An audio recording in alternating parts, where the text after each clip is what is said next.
What's good, what it do, YouTube? It's your boy Don from the Tropic. I'm back to another video. Today I just wanted to talk about isolation. I know a lot of people have a lot of misconceptions about it. A lot of people think it's really more of a scary thing. It ain't really that beneficial, or it's like it's lonely. And it can be lonely at times, but it's actually not as bad as most people think. It's a part of becoming more mature. You realize that you start isolating yourself from a lot of situations and from a lot of people. It ain't necessarily a bad thing. For example, me specifically, I found a lot of peace in isolation. I found a lot of enjoyment in isolation. Me just being at home, chilling out, investing more time in the resting, being physically here, like not just being at home, living on autopilot, scrolling through my phone, like the time just going past. Like I'm actually physically here, present in the moment. A job I previously worked at had this one quote that they used to say and it always stuck with me. And it's being present where you're at. And I realized like I wasn't always present where I was at. I was living for the thrill. Like back in high school, I used to be really social. I used to go to all the parties. Didn't always have money. Didn't always know how I was getting home. Didn't always know like, what type of situations I was getting myself into. But I was still going. I was still there. I wasn't really present where I was at. I was just kind of going with whatever happened. Through isolation, you learn how to be present where you are. You learn how to actually take a step back from situations and not just move off emotion. You learn how to actually like see who is for you and who ain't. The type of people that's in your life and the type of people that you actually want in your life. A lot of us have friends or have had friends from a long time ago, from high school, that like they have their certain personalities, they have their certain ways. We want them to be our friends because they've been our friends for a long time. The whole time we could be outgrowing them. We could be realizing that we don't really like people with that type of personality. We could be realizing like any number of things. And instead of us really just distancing ourselves away from that, moving towards things we more want, we fight for it. That's not being present where we at. Because that ain't where we at. We ain't at the place where the friendship is just a friendship and we want to fight for the friendship. We ain't at that place anymore. You're at a place where you know what you want out of your friendships. Friendships for people that can grow with me. They ain't just stuck on the same old things or stuck on the same immaturities that we were from we were kids. They ain't open-minded. I know these ain't the type of friendships that I need. In isolation, you see things through a different perspective.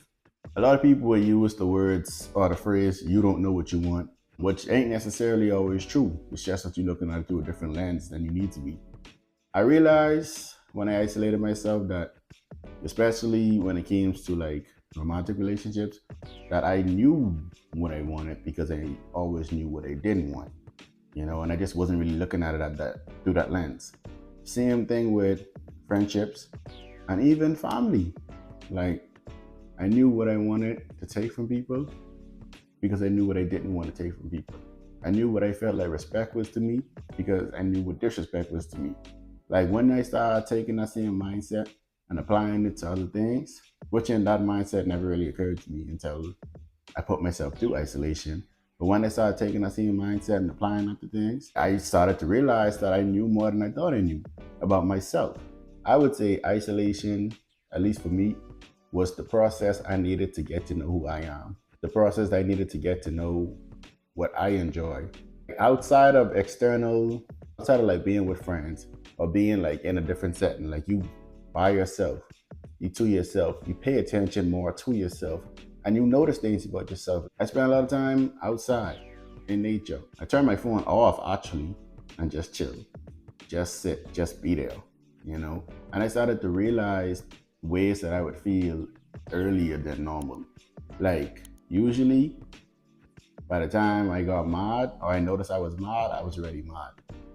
But at that point, it was like I felt myself get irritated, a slight irritation, and gradually more and more and more irritated until the point where I became mad. And because of that, I was able to like, I guess in a way, reverse engineer it to figure out how to calm myself down in these situations or how to keep myself at a constant low level where I don't get mad. Like I taught myself patience. I taught myself more understanding in my emotions, more emotional intelligence. I taught myself these things through isolation. I taught myself like shifting in my perspective, paradigm shifts. I got interested in researching how to understand myself.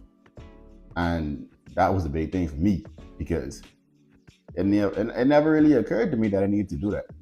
It never really occurred to me, even though it's something simple. You should want to understand yourself. Like, it never really occurred to me. I lived how I lived. I am who I am. That's what it was back then. But I didn't really take into account that there are all type of external factors that like pour into me that make me feel certain type of ways or make me do certain type of things that I was doing because I didn't really have control or understanding of who I am. So isolation was like huge, like monumental, and just taking back that control of my life, not living in autopilot anymore, being present where I'm at. I realized more like how people actually treated me through isolation. I realized the people that only hit me up when they wanted something, and when I hit them up, they don't ever give me nothing, or they can't get me straight. I realized the people that really hit me up when it's convenient for them, but I don't ever get an invite, nothing like that. Which in like, I ain't really hurt over it because, like I say, I enjoy being by myself. The isolation for me is peaceful, but at the same time, these also being the type of people that you want in your life because they ain't people that can be dependable. It helped me in realizing like the type of treatment that I wanted and the way that I was being treated actively, like in real time. So that was a big help in that aspect. Another thing isolation can help you with is like appreciating things in life. Like, I realized that I used to take a lot of things for granted. Being able to get up and go into nature, being able to even have a phone, being able to have a way just to talk on YouTube right now. Like, I got this mic here right now. That's a blessing in itself. That's something that I would have took for granted.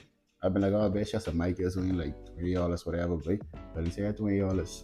I even realized. I mean, I knew that there were people that they less fortunate than me, but the amount of times it slipped my mind, the amount of times when I get into bad situations, I make it so much more worse in my head because I don't take into account the blessings that I already do have. I don't take into account that, yeah, I buy my TV just break or whatever, but I still get my laptop, I still get my computer, I still get my phone, I still have other alternatives. Like, yeah, I was upset over it, but I didn't need to be upset over it to the degree that I was upset at the time it happened. Isolation helps with that. And that's just one example, but and a lot more deeper examples in life too. Isolation helps with a lot in changing perspectives.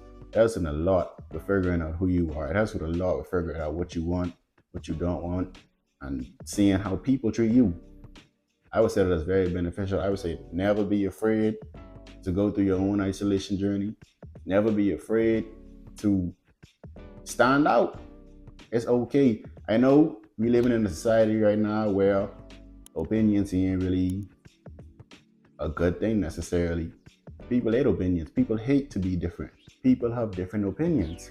But that is just one opinion. And that don't really have nothing to do with what you think or what's going on in the actual world. I think a lot of people take opinions a little bit too seriously. Like, people get hell bent upset. Like, somebody's opinion can ruin somebody else's day. And that's just crazy to me. Or at least it's crazy to me now. When I was younger, someone's opinion of me could have like gotten into my head. But now, I mean, you think it ugly, you think it weird, you think it whatever. Okay, cool, whatever.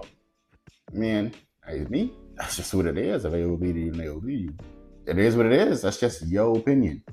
It ain't really nothing to be hurt over. It's just a thought. It ain't real. So don't be afraid to go through isolation. Don't be afraid to change. Don't be afraid to lose because you have to lose in order to gain. When I was at church one day, they used this analogy of putting iron in the forge. And you melt the iron down, to get all the impurities off. And if there's any impurities still in there, when you take it out, they put it right back in that fire. Melt it again until all the impurities come out. And at the end of that process, after melting it over and over and over, you get an extremely pure form of iron. They use that analogy in the sense of God putting you through struggles, trials, and tribulations over and over and over again until you are at the point where you're ready to receive your blessing. Don't be afraid to lose.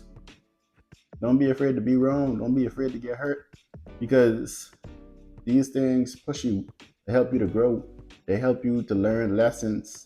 you know, and at the end of it, you didn't strip yourself down, you didn't question things, you didn't get into the root of the problem, you didn't figure out some stuff, you didn't dealt with some traumas that you feel like you never even dealt with, traumas that you never even knew you had. You done did all of this, and at the end of that process, you were stronger, better, whole new person that you never thought. You unbothered.